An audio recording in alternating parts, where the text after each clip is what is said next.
पितृपक्षामध्ये आपले पितृ खाली येतात असं सर्व म्हणतात. पितृ असतात आपले, त्यांना आणि म्हणजे जे नॉर्मल माणूस आहे त्याला त्याच्याबद्दल एवढं माहिती नसतं. तो आपलं ताट बनवतो, त्यांना काय काय आवडतं त्या गोष्टी घेतो, त्या कोण टेरेसवर ठेवतो, कोण गावाला जाऊन ठेवतो, कोण मंदिरात जाऊन ठेवतो.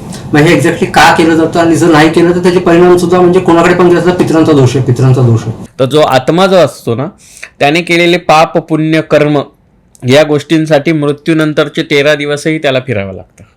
आणि त्या गोष्टी, त्या कर्मांवर आधारित नरकांशी रिलेटेड गोष्टी दिलेल्या आहेत.